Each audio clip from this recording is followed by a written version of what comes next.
करके शेर सवारी।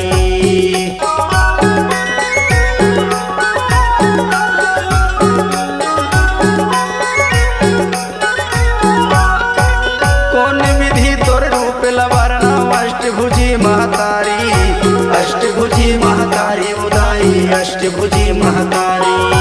आजा मामूल दरस दिखा दे करके शेर सवारी, करके शेर सवारी उदाई करके शेर सवारी।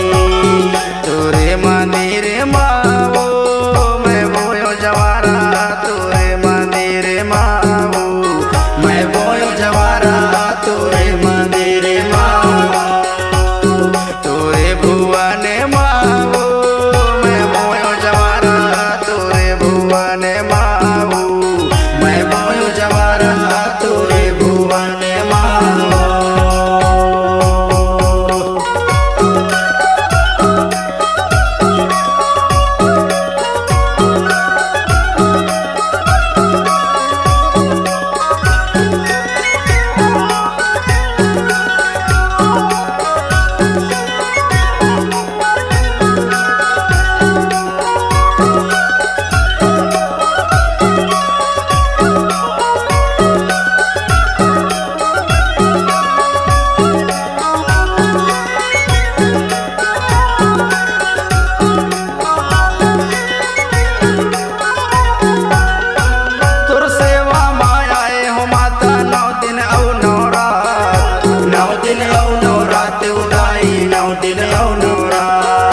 अपन चरण के दास बना ले, तोला झुका तो माथ, तोला झुका तो माथ उदाई, तोला झुका तो माथ।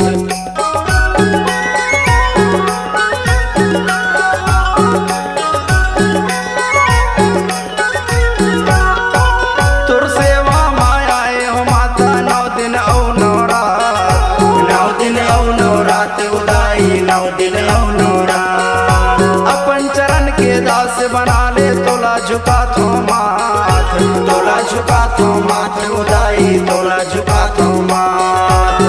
तोरे भुवन मावो मैं बोयो जवारा, तोरे भुवन मावो मैं बोयो जवारा, तोरे भुवन मावो तोरे मंदिर मावो मैं बोयो जवारा, तोरे मंदिर मावो मैं बोयो जवारा, तोरे मंदिर मावो।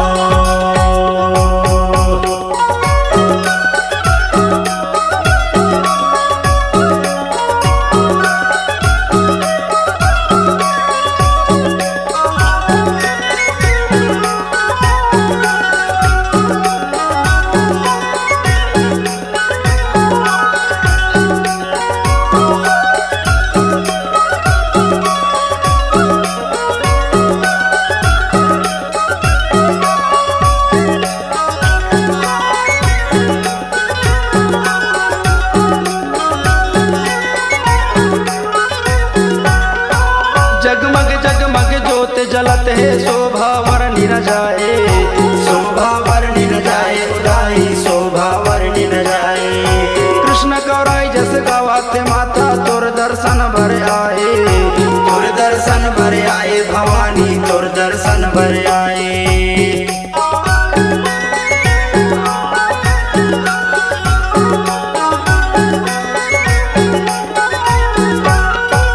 जगमग जगमग ज्योत जलत है, शोभा वर्णि न जाए, शोभा वर्णि न जाए उदाई, शोभा वर्णि न जाए। कृष्ण गौराई जस गावाते माता, तोर दर्शन भर आए, तोर दर्शन भर आए भवानी, तोर दर्शन भर आए।